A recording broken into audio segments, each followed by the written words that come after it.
आजमगढ़ में विगत कुछ वर्षों में भारतीय चिकित्सा जगत की पहचान दुनिया में मेडिकल टूरिज्म के क्षेत्र में तेजी से उभरी है। खाड़ी, सार्क एवं अफ्रीकी देशों से बड़ी संख्या में लोग भारत के मेट्रो शहर में इलाज के लिए आ रहे हैं और इसी कड़ी में मेडिकल टूरिज्म के एक नए गंतव्य के रूप में आजमगढ़ ने भी अपनी पहचान बना ली है। हम बात कर रहे हैं आजमगढ़ स्थित लाइफलाइन हॉस्पिटल एवं रिसर्च सेंटर की, जो न सिर्फ पिछले कुछ वर्षों से तमाम राष्ट्रीय एवं अंतर्राष्ट्रीय पुरस्कारों से सम्मानित होते हुए गिनीज बुक तक में अपना नाम दर्ज करा चुका है, बल्कि अंतर्राष्ट्रीय मानकों के अनुरूप इलाज देते हुए वैश्विक स्तर पर आजमगढ़ की एक नई पहचान की इबारत लिख रहा है।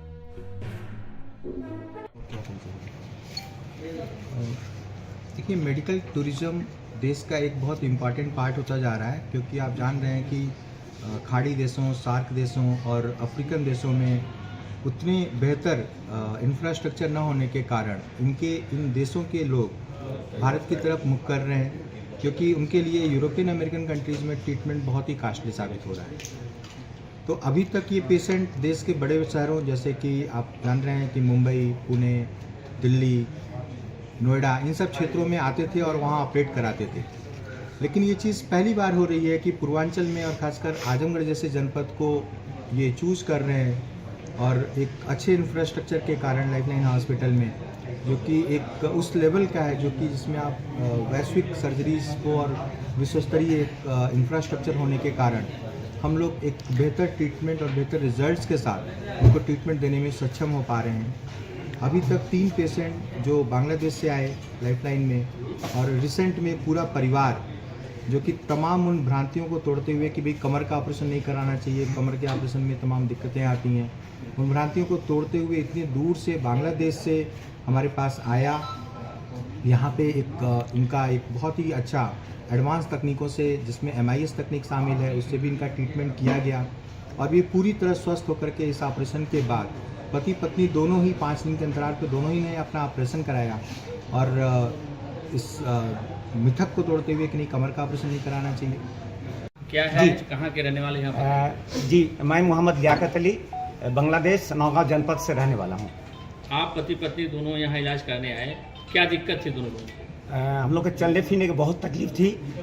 यहाँ तक कि लाइफलाइन हॉस्पिटल से रास्ता क्रॉस करने की ताकत भी नहीं थी।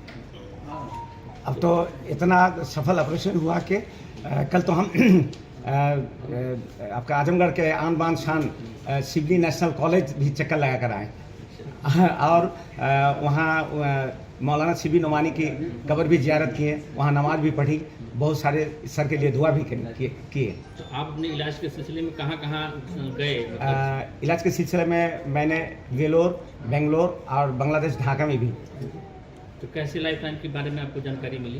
बताया ना मैंने पहले, मेरा जो मित्र थे उनके समधी यहाँ से इलाज करवा के गए थे। तकरीबन 14 घंटा उनकी ब्रेन की ऑपरेशन हुई, तो उस वक्त हमको भरोसा हुआ कि हाँ, यही मेरा इलाज सही हो सकता है।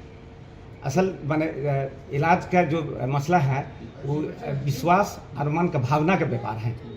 तो इसी मन का भावना और विश्वास लेकर यहाँ है, और जितना सुने थे उससे बहुत ही ज़्यादा यहाँ हमको महसूस हो रहा है। बल्कि ये हॉस्पिटल नहीं है, ये एक सेवा आश्रम है। यहाँ पूरे डॉक्टर्स जितने भी स्टाफ हैं इतना अच्छा से हमारे सेवा किए, और यहाँ के आसपास के लोग इतना मुझे इज्जत किए बांग्लादेशी के हिसाब से, तो मेरा मन भर गया।